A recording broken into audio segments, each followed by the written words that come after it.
Chaos Witch Quelaag. Chaos Witch Quelaag is a fire-breathing spider witch hybrid and one of the most iconic bosses in Dark Souls, serving as the final challenge of the toxic hellhole known as Blight Town. With the upper body of a beautiful woman fused to a grotesque lava-spewing spider, her appearance symbolizes the tragedy of corrupted beauty and sacrifice. She's the daughter of the Witch of Izalith, one of the original lords, and was transformed like many of her siblings when their mother tried to recreate the first flame, resulting in the birth of chaos and the demon race. Quelaag took on the role of guardian of the second bell of awakening, hiding her true motive to protect her suffering, mutated sister, the Fair Lady, who remains blind and ill nearby. During the fight, she uses wide, sweeping sword combos and leaves behind trails of lava, punishing aggressive players with molten traps.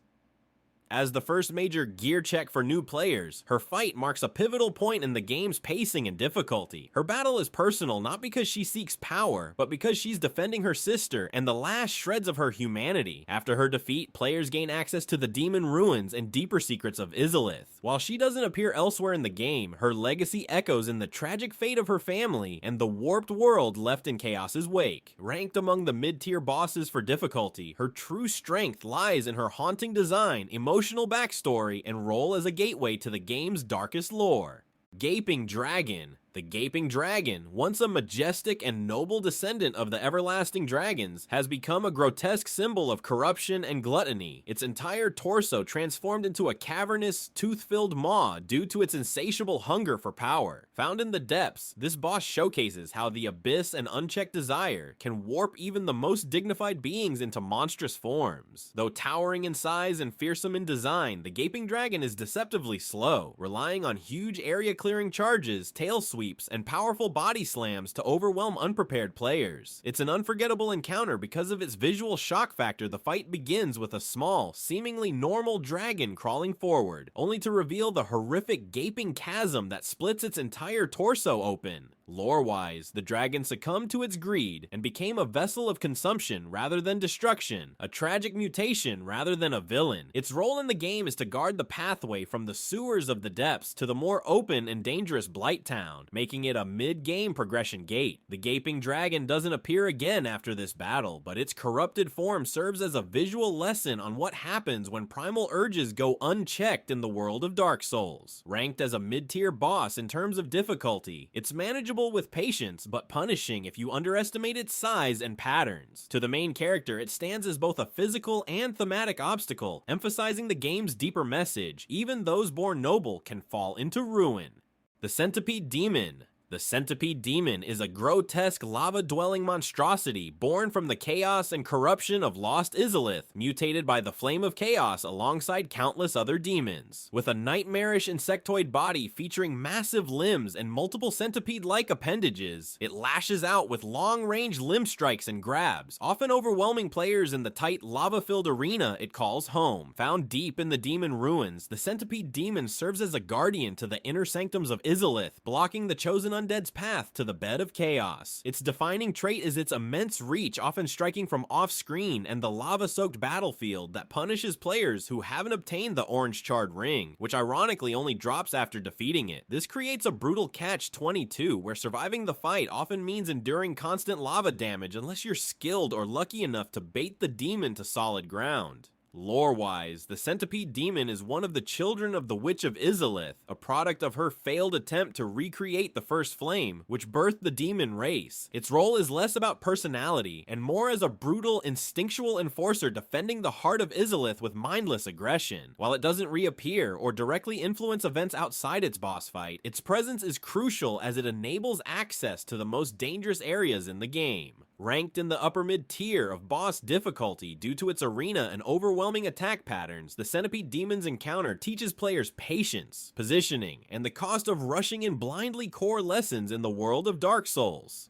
Ornstein and Smough. Ornstein and Smough stand as one of the most iconic and punishing boss duos in Dark Souls, a true test of everything the game has taught the player up to that point. Found at the heart of Aenir Londo, they are the last line of defense before reaching Guinevere and gaining access to the Lord Vessel. Dragonslayer Ornstein, one of Gwyn's 4 knights, is fast, agile, and imbued with lightning capable of dashing across the arena and impaling players from afar. In contrast, Executioner Smough is a hulking brute brute with a massive hammer, delivering slow but devastating blows. The fight becomes infamous for its cruel twist. Once one is defeated, the other absorbs their essence and powers up. Ornstein grows massive with Smau's strength, or Smau becomes lightning infused with Ornstein's speed, forcing players to adapt mid-fight. Lore-wise, Ornstein was a noble knight loyal to Gwyn, tasked with hunting dragons, while Smau was denied knighthood due to his sadistic tendencies, despite his strength. Their pairing is symbolic of fallen greatness and twisted loyalty, guarding an illusion in a city frozen in the past. Their defeat marks a major turning point in the game, unlocking the ability to warp between bonfires and setting the stage for confronting the Lords of Cinder. Ranked high in both difficulty and impact, Ornstein and Smau represent the peak of classic Dark Souls boss design, memorable, challenging, and deeply tied to the game's lore. Their fight isn't just a battle, it's a rite of passage for every chosen undead. Pinwheel. Pinwheel is a haunting, masked necromancer found deep within the catacombs, infamous among players for being one of the easiest and shortest boss fights in Dark Souls. Despite his low difficulty, his lore is far darker. He's a twisted fusion of a man, his wife, and their child, all merged in a desperate attempt to escape death. Pinwheel stole the Rite of Kindling from Gravelord Naito, allowing players to later increase their Estus Flask count. In battle, he casts magic spells and creates clones of himself, but most players kill him before he gets a chance to do much. His appearance, floating robes, shifting masks, and eerie ambiance still leaves an unsettling impression. Though ranked at the bottom in terms of boss difficulty, his importance to the lore and mechanics makes him more than just a joke fight. Gravelord Nito. Gravelord Nito is one of the most ancient and powerful beings in Dark Souls, known as the First of the Dead and one of the original holders of the Lord Souls. Cloaked in a mass of bones and darkness, Nito resides deep within the Tomb of the Giants, commanding death itself through toxin-infused attacks, necrotic AoE blasts, and a legion of respawning skeletons that make his boss fight chaotic and punishing. His backstory is tied to the very foundation of the world. He received the Lord Soul of Death during the Age of Fire, and unleashed miasma and disease upon the dragons during the war, alongside Gwyn and the Witch of Izalith. Despite his terrifying appearance and dominion over death, Nito prefers isolation and slumber, only forced into action after the player disturbs his realm. He also leads the Gravelord Servant Covenant, which allows players to spread misery and tougher enemies into other worlds. Though he plays a passive role in the story, his essence is vital to linking the fire, and defeating him is one of the key steps in acquiring all Lord Souls. His battle is mid to high tier in difficulty, depending on how prepared you are to deal with his skeleton mobs. To the chosen undead, Nito is both a gatekeeper and relic of a decaying age, a lord of death whose purpose has long since withered, yet whose power must still be claimed. Bed of Chaos. The Bed of Chaos is less a traditional boss and more a destructive force of nature, the mother of all demons, born from the Witch of Izalith's failed attempt to recreate the First Flame. When the witch tried to harness the flame's power using her soul, it backfired catastrophically, giving birth to chaos and mutating her and her children into monstrous demons. The Bed of Chaos, now a massive, tree-like abomination with glowing tendrils and flailing arms, is hidden deep within Lost Izalith and serves as one of the 4 essential lords the chosen undead must defeat. The fight itself is infamous for its collapsing arena, falling floors, and sweeping arms that knock players into instant death, testing patience and precision rather than combat skill. Its core is protected by flame barriers and root-covered orbs, requiring players to carefully destroy them before reaching the true form at the center, a frail insect-like creature buried deep inside the chaos. While it doesn't engage in epic attacks or grand duels, the Bed of Chaos represents the consequences of tampering with primal power and serves as the source of nearly every demon in the game. After its destruction, the tide of chaos begins to subside, opening the path to Gwyn, ranked as one of the most frustrating bosses in Dark Souls due to its unconventional mechanics. The Bed of Chaos is a symbol of irreversible catastrophe and a painful reminder of how ambition can shatter even gods. The Demon Fire Sage. The Demon Fire Sage is a fiery, more volatile version of the Asylum Demon, and represents one of the last remnants of the old flame-driven demons born from chaos. Found deep in the demon ruins, this hulking beast is the first demon to ever wield fire sorcery, and he's considered a prototype of the chaos demons that would follow. With a body nearly identical to the Asylum Demon, massive, bloated, and armed with a giant hammer, he amps up the danger through explosive AoE fire attacks, shockwaves, and heavy melee swings wings that make fighting him in the tight root-covered arena a brutal ordeal. His role in the game is to act as a final check before the player descends deeper into Lost Izalith, and while he doesn't have direct influence over the story's major events, his existence is rooted in the Witch of Izalith's failed experiment, tying him closely to the origins of the Chaos Flame. As the chosen undead confronts him, it's not just a battle against brute force, but also a clash with the fading legacy of Chaos's earliest creations. Ranked around mid-tier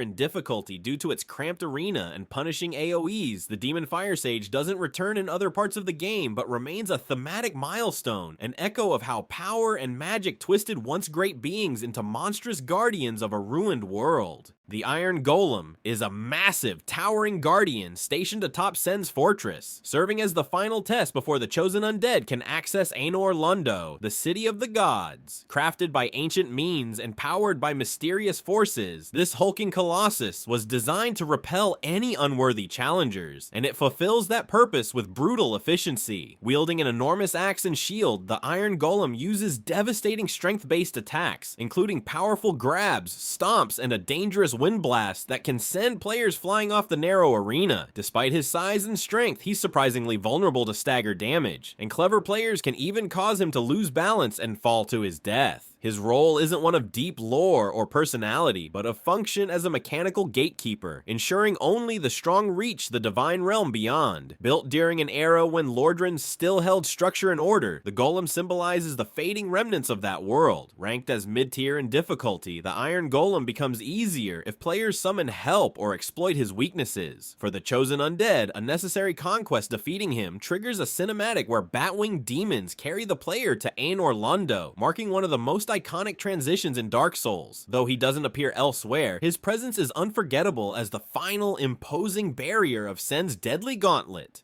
The Moonlight Butterfly. The Moonlight Butterfly is a glowing, ethereal creature that floats serenely above the bridge in Darkroot Garden, offering one of the most tranquil yet deceptively frustrating boss fights in Dark Souls. Created by Seth the Scaleless, this magical construct uses only ranged attacks, firing homing magic bolts, energy waves, and beams while remaining out of melee range for most of the battle. Players must patiently dodge and wait for it to land before striking, making the fight less about combat and more about timing and endurance. Though it doesn't tie directly into major story events, the Moonlight Butterfly guards a key to unlocking the path to Watchtower Basement and Hovel, and defeating it adds to the mystique of Seath's bizarre experiments. Ranked low in difficulty but memorable for its eerie atmosphere, it reminds players that beauty in Lordran often hides danger. Seth the Scaleless. Seth the Scaleless is one of the most pivotal figures in Dark Souls lore, a traitor to his own kind. He betrayed the everlasting dragons during the Age of Fire, and was rewarded by Gwyn with a dukedom and a piece of the Lord's soul. Unlike other dragons, Seth was born without the stone scales that grant immortality, driving his obsession with sorcery and eternal life. His experiments in the Duke's Archives and Crystal Cave gave birth to crystal magic and abominations like the Moonlight Butterfly, but also drove him mad in pursuit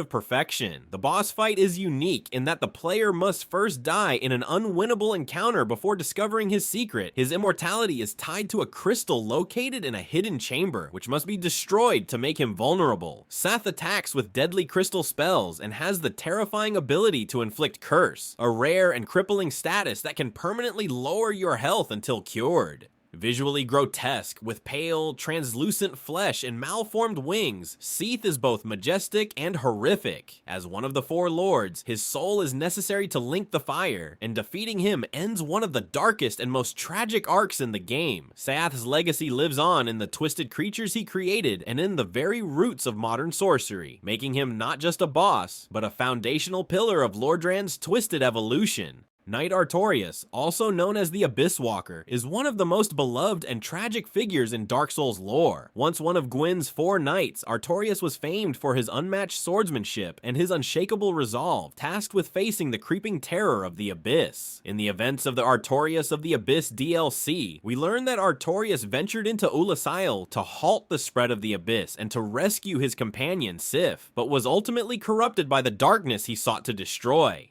By the time the chosen undead faces him, Artorias is broken, his left arm shattered, his mind consumed, yet he continues to fight with relentless speed, acrobatic lunges, and brutal combos, driven by a fragment of his former will. His appearance is haunting, clad in twisted, dirt-stained armor, and dragging his greatsword through the battlefield like a fallen knight clinging to a cause long lost. The duel with Artorias is not just a fight, it's a knightly tragedy, filled with sorrow and fury, and it serves as one of the purest tests of skill in the game. His legend echoes through Lordran, influencing everything from Sif's fight to the Covenant of Abyss Watchers in later games. Though he failed in his mission, his sacrifice stalled the Abyss, and players honor his memory by finishing what he started. Artorias ranks among the most iconic bosses in the series, both for the lore he embodies and the unforgettable battle he delivers. Great Grey Wolf Sif is one of the most emotionally impactful bosses in Dark Souls, remembered not for cruelty or chaos, but for loyalty and honor. Sif is the faithful companion of Knight Artorias, left behind to guard his master's grave and the ring that allows entry into the Abyss. Towering over the player, Sif wields Artorias' great sword in her mouth, using massive sweeping slashes, leaping strikes, and incredible agility that make her a true challenge in battle. Despite her beastly form, the fight is filled with melancholy, especially if the player has completed the Artorias of the Abyss DLC beforehand, where they rescue Sif as a pup, triggering a subtle change in her boss intro, where she recognizes the player with sorrow before attacking. Sif's role is more symbolic than strategic. She protects the Covenant of Artorias Ring, a key item required to traverse the Abyss and defeat bosses like the Four Kings. Her fight is elegant, noble, and tragic. Sif is not a monster, but a guardian fulfilling a solemn duty. As her health drops, she visibly limps and struggles, making the final blows even harder to land. Though Sif doesn't appear outside of this encounter, her legacy echoes across the world as a symbol of loyalty and love, standing tall among the most unforgettable moments in the Dark Souls series. The Stray Demon Colon is a hidden and more powerful variant of the Asylum Demon, found when the player returns to the Undead Asylum later in the game. Buried beneath the floor where the journey began, the Stray Demon is a surprise encounter that punishes unprepared players with massive AoE explosions, heavy ground slams, and devastating magic attacks. While he shares the same grotesque bloated appearance as his Asylum cousin, complete with a giant hammer and stubby wings, his moveset is more punishing, and his magic damage can quickly overwhelm careless adventurers. Lore-wise, the Stray Demon doesn't have a deep backstory, but is likely one of the many early Chaos-spawned demons, now left to rot in a forgotten cell. His role is to test how far the chosen undead has come since the tutorial days, offering both a powerful boss soul and a sense of poetic symmetry, returning to where everything began, only to face a far deadlier foe. While not essential to the main storyline, defeating the Stray Demon is a satisfying optional challenge that rewards players with Titanite slabs and insight into how the world of Dark Souls often buries powerful threats in plain sight.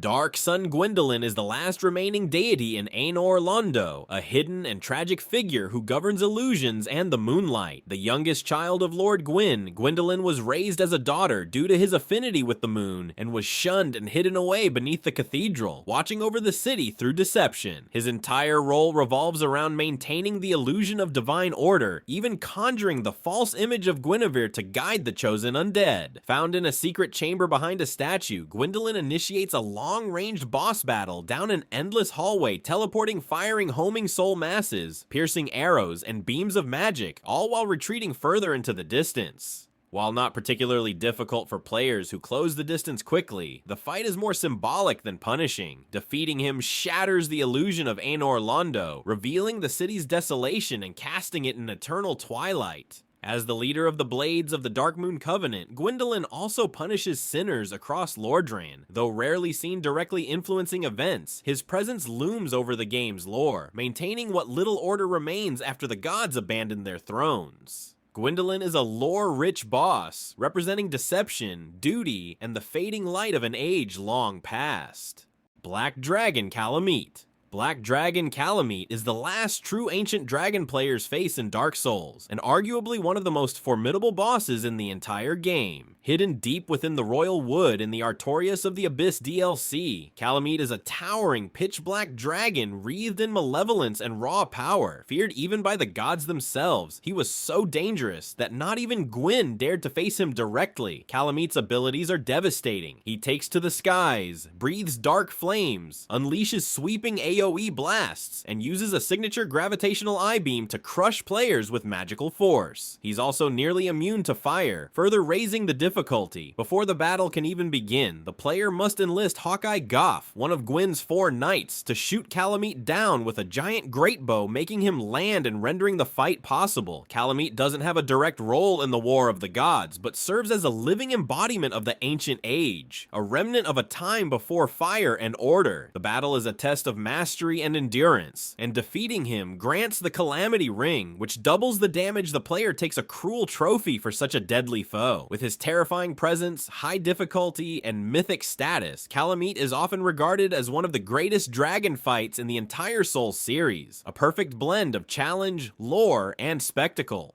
The Four Kings. The Four Kings are haunting, spectral beings that rule over New Lundo, encountered in a swirling void of absolute darkness deep beneath the flooded ruins. Once noble rulers allied with Lord Gwyn, they were gifted a shard of his Lord's soul and entrusted with the protection of their city. However, their greed and ambition drew them toward the abyss, and with the influence of Darkstalker Kathi, they were ultimately corrupted, turning into twisted, spectral wraiths who drag the player into a realm of nothingness. The boss fight itself is uniquely punishing. The kings spawn one by one, but if not defeated quickly, multiple will begin to attack at once, overwhelming players with massive melee damage, homing magic, and explosive AoEs. The player can only access this fight with the Covenant of Artorias Ring, proving they can withstand the abyss itself. Lore-wise, the Four Kings symbolize how even those granted divine favor can fall, and their betrayal led to the seal of New Lundo being broken and the city flooded, sacrificing thousands to contain the spread of the abyss. Defeating them is critical to linking the fire, as they hold a piece of Gwyn's Lord's soul required to reach the kiln of the first flame. The Four Kings are less about visual spectacle and more about pure mechanical intensity and thematic weight, embodying the seductive and corrupting nature of power and darkness in the Dark Souls universe.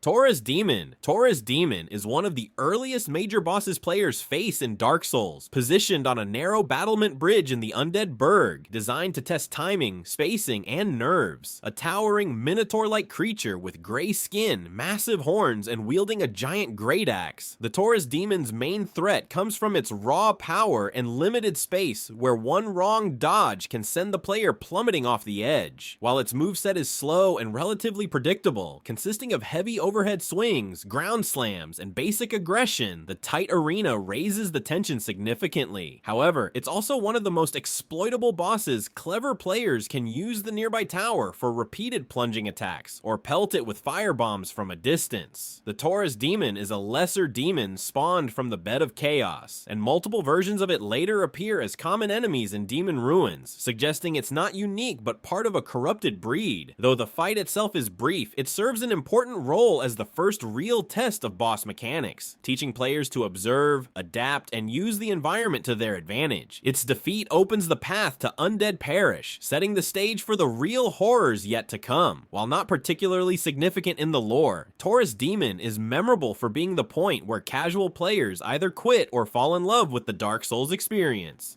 Crossbreed Priscilla. Crossbreed Priscilla is a unique and tragic boss in Dark Souls, found deep within the painted world of Ariamis, a hidden realm created to house those exiled from the real world. A mysterious hybrid of dragon and god, Priscilla possesses a calm and serene demeanor, standing in stark contrast to most of the game's bloodthirsty bosses. She is entirely optional and does not attack unless provoked, giving players the rare choice to walk away peacefully, a moment that tests morality rather than skill. When engaged, she becomes a formidable opponent with a distinct twist, invisibility, making her body fade from view, forcing players to track her footsteps in the snow. She wields a giant scythe capable of inflicting massive bleed damage, and her grace in battle matches her ethereal, otherworldly appearance. White fur, long silver hair, and calm speech. Her origins remain murky, though it's heavily implied she was born of a dragon and a god, possibly Saith the Scaleless and Guinevere or Velka, which would explain her exile. She was hidden away to protect her, and possibly the world, from her latent power. Priscilla doesn't have any major influence on the main plot, but she is a fan-favorite character due to her gentle nature, mysterious background, and the fact that she offers one of the few chances in the game to show mercy. Her existence challenges the player's assumptions about what a boss fight should be, making her a haunting symbol of sorrowful beauty and quiet strength in the world of Dark Souls. Sanctuary Guardian. Sanctuary Guardian is the first boss of the Artorias of the Abyss DLC, acting as the ferocious gatekeeper to the Ulisile Sanctuary. A brutal winged chimera with the body of a lion, the tail of a scorpion, and ram-like horns, it immediately assaults the player with relentless speed, aggressive charges, and powerful lightning-based attacks. Its constant mobility, including frequent leaps, mid-air swipes, and aerial lightning barrages, makes it one of the most punishing openers in the game, especially for players unprepared for the DLC's elevated difficulty curve. Though optional, defeating the Sanctuary Guardian is necessary to progress into the depths of the Abyss' corrupted past. Lore-wise, it's believed to be a beast twisted by the Abyss, or perhaps a long-standing protector created to guard the sacred grounds of Ulakyle. Its intimidating presence and intense combat introduce the DLC's dark tone and serve as a warning. Everything from here on out will test the limits of your skill. After its defeat, players can even fight a second version Sanctuary Guardian, Twin, later in the Royal Wood, proving that this Guardian wasn't unique, but one of several savage beasts defending the realm.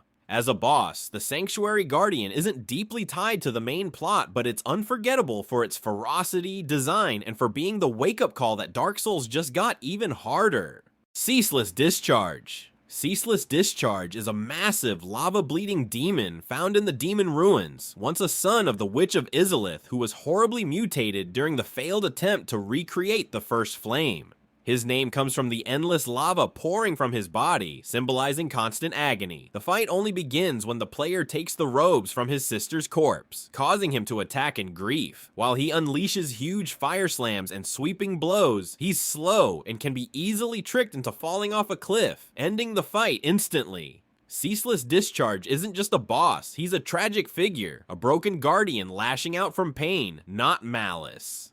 Asylum Demon. Asylum Demon is the game's first boss and tutorial gatekeeper encountered in the Undead Asylum. With a bulky frame, primitive hammer swings, and slow but punishing moves, he teaches players the basics: timing, dodging, and spacing. Though not particularly difficult, especially on a second encounter with better gear, his sudden appearance and massive size leave a lasting first impression. The Asylum Demon isn't memorable for his power, but for marking the true beginning of your Dark Souls journey. Capra Daemon. Capra Daemon is a brutal mid-game boss, infamous not just for his strength, but for the claustrophobic arena he's fought in. Found in the lower Undead Burg, this towering goat-headed demon wields twin machetes and immediately rushes the player alongside two aggressive undead dogs, turning the fight into a chaotic ambush. While his attacks are fairly straightforward heavy, sweeping strikes and leaping slashes, the real challenge comes from the tight, cramped room, leaving little room to dodge or regroup. Lore-wise, Capra Demons were mass-produced creations born of the Chaos Flame, serving as elite enforcers within the demon hierarchy. Though he doesn't play a major narrative role, defeating him grants the key to the depths, making him essential for progressing the story. He's a classic example of Dark Souls' unforgiving design, less about the boss himself and more about your ability to adapt under extreme pressure.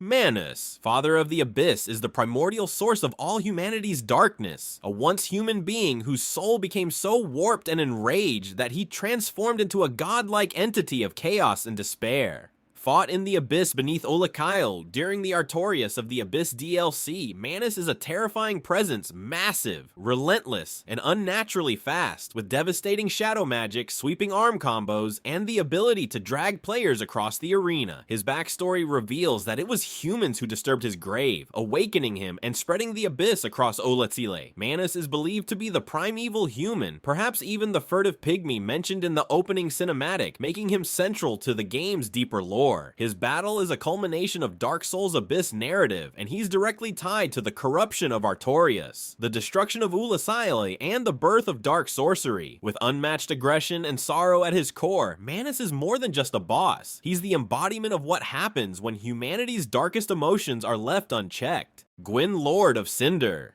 Gwyn, Lord of Cinder, is the fallen god who once reigned as the mighty Lord of Sunlight, the very heart of the Age of Fire. Wielder of a flaming greatsword and master of lightning, Gwyn was once the noble king who led his knights to slay the dragons and reshape the world. But fearing the end of his era, he sacrificed himself to the first flame, linking it with his own soul to prolong the Age of Fire. And in doing so, he was reduced to a hollow, smoldering shell of his former glory. Now found in the kiln of the first flame, he no longer speaks, no longer reigns, he simply burns, endlessly, a broken god clinging to a fading world. The fight itself is tragic, haunting music, a relentless barrage of sword strikes, and the realization that this once great lord has become a mere obstacle in your path. Gwyn's legacy echoes throughout every part of Dark Souls, from the lords you battle to the fading light of the world. Defeating him doesn't just end the game, it gives you a choice, to link the fire as he did, or let it die and usher in the Age of Dark. Gwyn isn't just a final boss, he is the soul of the story, the symbol of sacrifice, fear, and the burden of legacy.